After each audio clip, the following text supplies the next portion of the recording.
Welcome to exam विवेचना। तो दोस्तों, जो आज का ये लेक्चर रहने वाला है, ये मुख्यतः रहने वाला है आपके कुछ जवाब हैं, आपके कुछ प्रश्न हैं, इन्हीं से रहेगा ये पूरा का पूरा लेक्चर। कुछ महत्वपूर्ण जानकारी लेकर आया हूँ, आपने पूरे लेक्चर को ध्यान से सुनना है। क्यों? ये आपकी परीक्षा को क्रैक करने के लिए काफ़ी महत्वपूर्ण साबित हो सकता है, और जो आपके कुछ प्रश्न हो उनके उत्तर भी यहाँ से मिल सकते हैं। ठीक है, पहले तो हम लेते हैं कि बहुत से बच्चों की कॉल आ रही है, जो HP PGT की परीक्षा होगी उसमें कितने विकल्प होंगे। ठीक है, कितने विकल्प होंगे। दूसरा प्रश्न ये आ रहा है, क्या प्रथम प्रश्न पत्र में नेगेटिव मार्किंग होगी। ठीक है, पहले हम इन दो प्रश्नों को ले लेते हैं। क्या जो हमें जो PGT की परीक्षा अगर हमारी होगी तो उसमें कितने हमें विकल्प देखने के लिए मिलेंगे। तो देखिए, पहले प्रश्न का उत्तर हम आपको दे देते हैं कि जो हमारी जो PGT की परीक्षा होगी उसमें कितने विकल्प होंगे। उसमें होंगे 5 विकल्प। जैसे कि यहाँ पर आपको जो PGT की जब नोटिफिकेशन आई थी उसमें स्पष्ट कहा गया था 5 उसमें विकल्प होंगे। अगर 5 विकल्प होंगे तो वो कैसे होंगे। मान लीजिए A, B, C, D और E। इसको हम थोड़ा साइड में रख लेंगे, ये काफ़ी महत्वपूर्ण है। देखिए, प्रश्न आपसे पूछा जाएगा कि सिद्धों की संख्या कितनी है। इसमें दिया जाएगा 22 और इसमें दिया जाएगा 84, इसमें दिया जाएगा 10, इसमें दिया जाएगा 12 और जो ई है इसमें दिया जाएगा। हम इस प्रश्न का उत्तर नहीं देना चाहते, या फिर कुछ इसी तरह से होगा कि हम इस प्रश्न का उत्तर नहीं देना चाहते, तो किस पे आप टिक करोगे। जो ये देखिए, ये है 4 विकल्प, इन्हीं में से आपको सही प्रश्न का उत्तर मिलेगा। जैसे कि सिद्धों की संख्या कितनी मानी जाती है, तो सिद्धों की संख्या मानी जाती है आपकी 84। जिसको ये प्रश्न आता था तो उसने कर देना सीधे सिद्धों की संख्या 84 है। ठीक है, अगर बाकी के विकल्पों का आप चयन करेंगे तो फिर आपको नेगेटिव मार्किंग लग जाएगी। इन चारों की बात कर रहा हूँ मैं। इसके अंतर्गत अगर किसी को आप टच करते हो तो आपको नेगेटिव मार्किंग चढ़ जाएगी। ठीक है, तो ये तो रही जो कॉमन बात होती है विकल्पों की ये। और एक नया विकल्प यहाँ पर ऐड किया जा रहा है, तो वो है ई। तो इसमें ये कहा गया है कि अगर आपको प्रश्न का उत्तर नहीं आता है तो आपने जो प्रश्न के विकल्पों को खाली नहीं छोड़ना है। क्यों? क्योंकि अगर आप खाली छोड़ दोगे तो इससे आपको नेगेटिव मार्किंग पड़ जाएगी। इसका ध्यान रखना है। अगर प्रश्न सारे विकल्पों को आप खाली छोड़ जाओगे तो इससे आपको नेगेटिव मार्किंग चढ़ जाएगी। परंतु जो विकल्प नंबर 5वां है ई, अगर आप इस पर टिक करते हैं कि ये प्रश्न हम नहीं करना चाहते हैं, या फिर इस प्रश्न का उत्तर हमें नहीं आता है, कुछ भी होगा लिखा हुआ, तो उस पर आपने टिक करना है, जिस कारण आपको नेगेटिव मार्किंग नहीं चढ़ेगी। क्योंकि जो एडवर्टीजमेंट में है ये बात स्पष्ट करी गई है। ठीक है, इस चीज़ का ध्यान रखना है। अगर आप टिक नहीं किसी भी विकल्प पे करोगे तो आपको नेगेटिव मार्किंग चढ़ेगी। अगर ई विकल्प पे टिक करोगे तो फिर आपको नेगेटिव मार्किंग नहीं चढ़ेगी। वो ऐसा माना जाएगा कि आपको ये प्रश्न नहीं आता है, इसलिए आपने ये छोड़ दिया है। परंतु ये 4 विकल्प में से अगर आप सही का चयन करते हो तो आपको सही उत्तर मिलेगा। अगर A, C, D ये गलत विकल्प है, इन पे टिक करोगे तो यहाँ से भी आपको नेगेटिव मार्किंग चढ़ेगी। ठीक है, ये मुझे लगता है कि यहाँ से आपके जितने भी जो विकल्प से संबंधित प्रश्न थे वो क्लियर हो गए होंगे। फिर भी अगर आपको कोई डाउट रहता है तो आप मुझे अवश्य कमेंट करिएगा, मैं आपके डाउट को क्लियर करने की कोशिश करूँगा। ठीक है, वैसे बहुत ही नॉर्मल सी बात है, ज़्यादा इसमें सोचने की आवश्यकता नहीं रहेगी। तो ये तो रहा हमारा पहला जो प्रश्न था। अब दूसरा प्रश्न ये भी उठता है, बहुत से बच्चों की कॉल करके पूछ रहे हैं वो, क्या जो फर्स्ट पेपर में नेगेटिव मार्किंग होगी या नहीं होगी। ठीक है, नेगेटिव मार्किंग होगी या नहीं होगी, ये प्रश्न है। क्या सेकंड पेपर में नेगेटिव मार्किंग होगी क्या नहीं। फर्स्ट और सेकंड की बात, ज़्यादातर प्रश्न बच्चों को तो ये पता है कि जो फर्स्ट पेपर है उसमें नेगेटिव मार्किंग नहीं होगी, ये बच्चे मान के चले, और सेकंड में सोच के चलें कि इसमें नेगेटिव मार्किंग होगी। तो यहाँ पर देखिए, मैं आपको स्पष्ट कर देता हूँ, चाहे प्रथम प्रश्न पत्र हो या सेकंड प्रश्न पत्र हो, दोनों में आपको नेगेटिव मार्किंग देखने के लिए मिलेगी। इसलिए ध्यान से आपने दोनों प्रश्न पत्र पढ़ने हैं और उनके उत्तर देने हैं। जो फर्स्ट प्रश्न पत्र है इसमें आपको मिलेंगे 50 प्रश्न। ठीक है, 50 प्रश्न मिलेंगे, हर एक प्रश्न का उत्तर आपको ध्यानपूर्वक देना है। जो 50 प्रश्न है ये आगे प्रश्न तो 50 होंगे, पर एक प्रश्न यहाँ पर 2 नंबर का होगा, इसलिए 100 नंबर का ये वाला प्रश्न पत्र होगा, और जो दूसरा है ये भी 100 नंबर का ही होगा, क्योंकि यहाँ पर भी आपको 100 प्रश्न ही पूछे जाएंगे। ये यहाँ से मुझे लगता है ये भी स्पष्ट आपको हो गया होगा कि चाहे आप प्रथम प्रश्न पत्र लीजिए चाहे द्वितीय प्रश्न पत्र लीजिए, दोनों में आपको नेगेटिव मार्किंग देखने के लिए मिलेगी ही मिलेगी। इसलिए ध्यानपूर्वक आपने परीक्षा को देना है।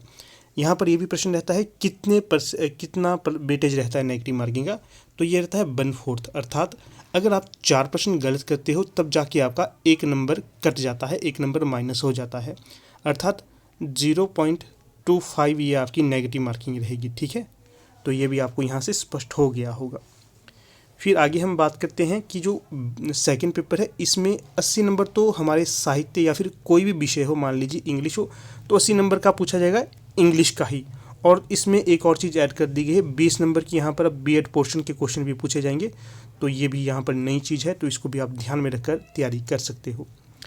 बाकी देखिए, आगे बढ़ने से पहले आपको बता देता हूँ, जो बहुत से बच्चों को अभी भी पता नहीं है क्या पढ़ना है क्या नहीं पढ़ना है, इसलिए जो ये सिलेबस है, ये जो सिलेबस है हमारा यहाँ पर अलग अलग विषय का अलग अलग से सिलेबस है। ये है यहाँ पर हिंदी विषय का सिलेबस। ठीक है, अब बच्चों के बहुत से डाउट रहते हैं। तैयारी देखिए, सोचने की बात है, आप लोग तैयारी कर रहे हैं पीजीटी की, ठीक है, और अभी तक आपने इसका सिलेबस प्रिंट नहीं निकाला, तो नॉर्मल सी बात समझिए, प्रिंट नहीं निकाला है तो आप क्या ही तैयारी करोगे, ये बहुत दुखनीय बात है। ठीक है, ऐसा नहीं करना है। तैयारी कर रहे हो तो आपको सिलेबस का पता होना चाहिए। मुझे लगता है कि हर एक बच्चे को इसका प्रिंट निकाल के रखना चाहिए, परंतु कुछ बच्चे फ़ोन करते हैं और पूछते हैं कि हमने प्रिंट नहीं निकाला तो हम कैसे तैयारी करें। तो आपको तो देखिए, आप तो पहली सीढ़ी ही नहीं चढ़ रहे हैं। ठीक है, पहली सीढ़ी ही आप पार नहीं कर रहे हैं। जब तक आप प्रिंट नहीं निकालोगे आपको क्या ही पता चलेगा क्या आपने पढ़ना है क्या नहीं पढ़ना है। या ऐसा हो सकता है कि आपके वहाँ पर प्रिंट की फैसिलिटी ना हो, आप हर एक चीज़ को अपनी कॉपी पेन में नोट करिएगा, सिलेबस के अनुसार उसको लिख के रखिएगा।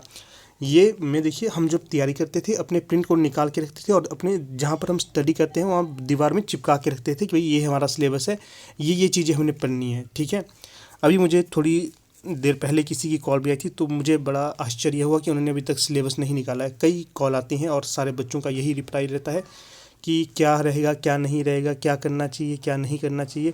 अरे आप पहले प्रिंट तो निकालिएगा इन चीज़ों के, अगर आप प्रिंट निकालते हो उसी के बाद आपकी तैयारी होगी, है ना।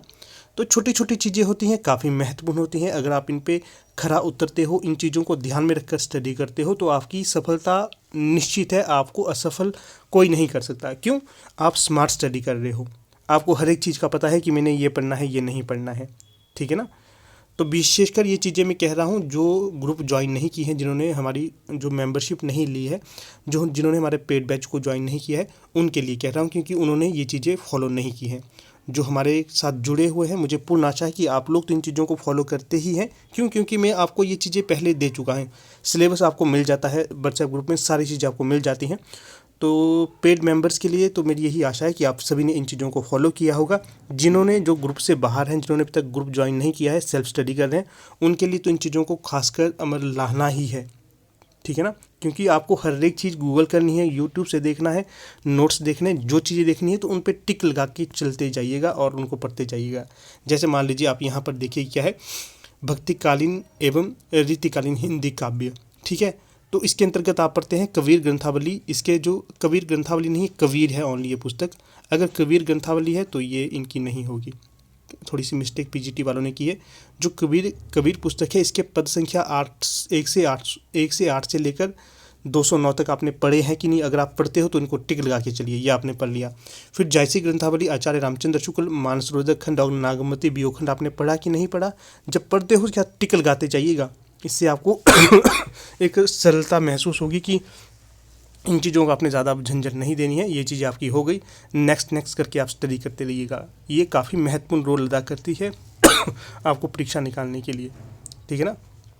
बाकी देखिए, यहाँ पर आपको ये जानकारी भी दे देता हूँ, जो हमारी टीम है, हमारी टीम के द्वारा LT टेट के लिए आरंभ बैच 2024 आरंभ कर दिया गया है।